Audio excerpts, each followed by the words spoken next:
ನಮಸ್ಕಾರ. ಎಲ್ಲರಿಗೂ ಶ್ರೀ ಮಹಾಶಿವರಾತ್ರಿಯ ಹಾರ್ದಿಕ ಶುಭಾಶಯಗಳು. ಶಿವರಾತ್ರಿ ವ್ರತಾಣಾಂ ಉತ್ತಮೋತ್ತಮಂ ಅಂತ ಹೇಳ್ತಾರೆ. ಎಷ್ಟೋ ವ್ರತಗಳಿವೆ, ಅವುಗಳಲ್ಲಿ ಅತ್ಯಂತ ಶ್ರೇಷ್ಠವಾದದ್ದು ಮಹಾಶಿವರಾತ್ರಿ. ಪ್ರತಿ ತಿಂಗಳ ಕೃಷ್ಣ ತ್ರಯೋದಶಿಯನ್ನ ಮಾಸ ಶಿವರಾತ್ರಿ ಅಂತ ಆಚರಿಸ್ತೀವಿ.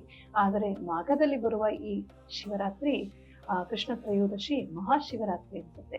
ಇಡೀ ವರ್ಷದಲ್ಲಿ ಯಾವ ವ್ರತ ಮಾಡಿದ್ರು ಪರವಾಗಿಲ್ಲ, ಇದೊಂದು ವ್ರತವನ್ನ ಮಾಡಿ ಸರಿಯಾದ ರೀತಿಯಲ್ಲಿ ನಾವು ಜಪತಪಗಳನ್ನು, ಉಪವಾಸ, ಜಾಗರಣೆ, ಬ್ರಹ್ಮಚರ್ಯ ಮತ್ತು ಇಂದ್ರಿಯ ಸಂಯಮ, ದಾನ ಧರ್ಮಗಳನ್ನ, ಪೂಜೆ ಪುರಸ್ಕಾರಗಳನ್ನ, ಶಿವಾರ್ಚನೆಯನ್ನ, ಓಂ ನಮಃ ಶಿವಾಯ ಮಹಾಮಂತ್ರದ ಜಪವನ್ನ ಈ ಒಂದು ದಿನ ಮಾಡಿಬಿಟ್ರೆ ಆ ಇಡೀ ವರ್ಷದ ಎಲ್ಲಾ ವ್ರತಗಳ ಫಲ ಸಿಕ್ಕುತ್ತೆ ಅಂತ ಅಷ್ಟೊಂದು ಇದನ್ನ ಬಹಳ ಅತಿಶಯವಾಗಿ ಹೇಳ್ತಾರೆ ನಮ್ಮ ದಾನಿಗಳು.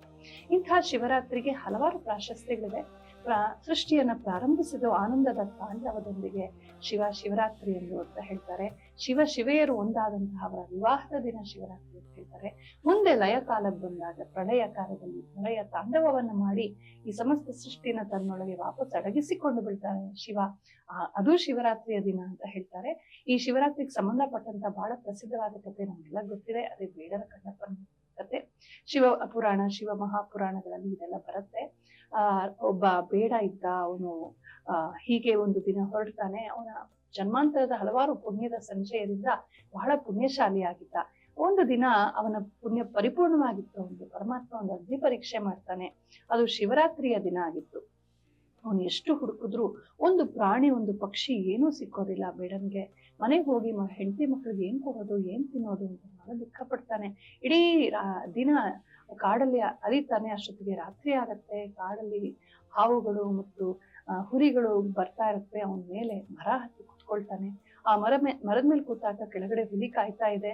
ಎಲ್ಲಿ ನಾನು ನಿದ್ರೆ ಬಂದು ಬಿದ್ದೋಗ್ಬಿಡ್ತೀನೋ, ಹುಲಿಗೆ ಬಲಿ ಆಗ್ತೀನೋ ಅಂತ ಎಚ್ಚರ ಭಯಕ್ಕೆ ಅವನು ಕೊಂಬೆ ಹಿಡ್ಕೊಂಡು ಆ ಭಯದಲ್ಲಿ ಬಹಳ ಭಕ್ತಿಯಿಂದ ಶಿವ ಶಿವ ಶಿವ ಶಿವ ಶಿವ ಶಿವ ಅಂತ ಜಪ ಮಾಡ್ತಾ ಇದ್ದಂತೆ.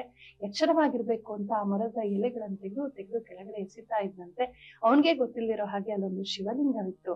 ಹೀಗೆ ರಾತ್ರಿ ಇಡೀ ಅವನು ಎತ್ತಿದ್ದ, ಜಾಗರಣೆ ಆಯ್ತು. ಇಡೀ ದಿನ ಏನೂ ತಿಂದಿರ್ಲಿಲ್ಲ, ಹಾಗಾಗಿ ಉಪವಾಸವಾಯ್ತು.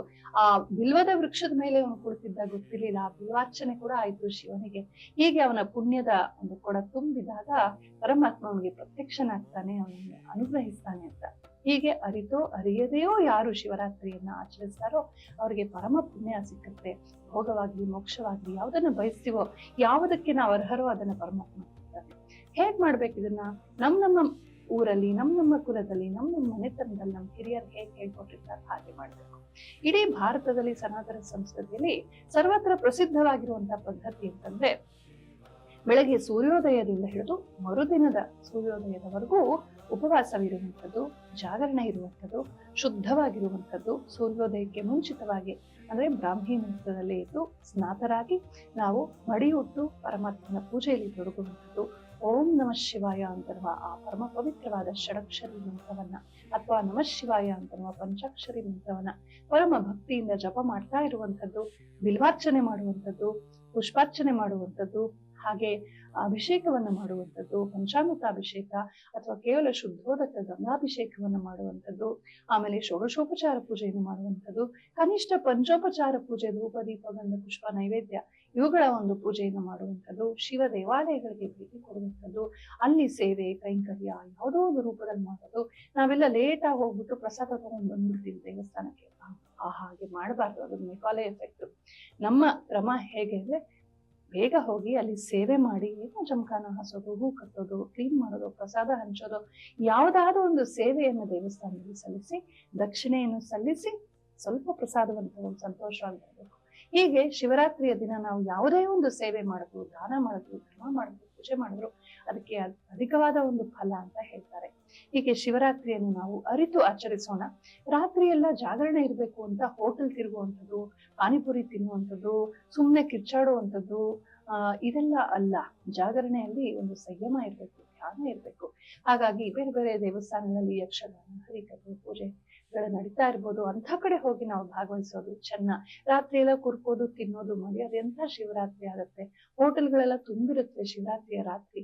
ಇದು ತುಂಬಾ ಕುಸಂಸ್ಕೃತಿ. ಇದು ಶಿವರಾತ್ರಿಯ ಒಂದು ನಿಜವಾದ ಉದ್ದೇಶಕ್ಕೆ ಬಹಳ ಅಪಚಾರ ಮಾಡಿದಂತಾಗುತ್ತೆ. ಒಂದು ದಿನವಾದ್ರೂ ಸ್ವಲ್ಪ ಸಂಯಮದಿಂದ ದಿಂದ ಇರೋಣ. ಆ ಜಂಕ್ ಅನ್ನು ಬಿಟ್ಟು ಶುದ್ಧ ಆಹಾರ ಅಥವಾ ನಿರಾಹಾರಿ ಆಗಿರೋಣ. ಹೇಗಪ್ಪ ನಿರಾಹಾರಿ ಆಗಿರೋದು ಅಂದ್ರೆ, ಉಪವಾಸದಲ್ಲೂ ಹಂತಗಳಿವೆ.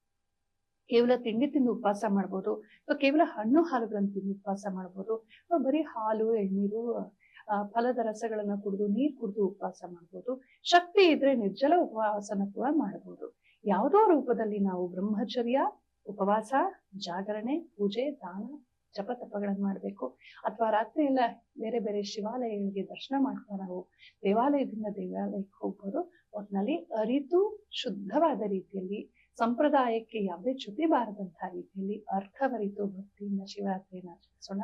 ಪರಮಾತ್ಮ ಶಿವ ಆಶುತೋಷ ನಮ್ಮೆಲ್ಲರಿಗೂ ಅನುಗ್ರಹವನ್ನ ಮಾಡಿ, ಎಲ್ಲರಿಗೂ ಧರ್ಮದ ಮತಿಯನ್ನ ಕೊಡ್ಲಿ. ನಂದಿಯನ್ನ ಮುಂದಿಟ್ಕೊಂಡೇ ಶಿವನನ್ನ ನೋಡ್ತೀವಿ. ನಂದಿ ಧರ್ಮದ ಸಂಕೇತ. ನಮ್ಮಲ್ಲಿ ಧರ್ಮವಿದ್ರೆ ಮಾತ್ರ ಶಿವ ದರ್ಶನ ಅನ್ನೋ ಸಂಕೇತ ಅದು.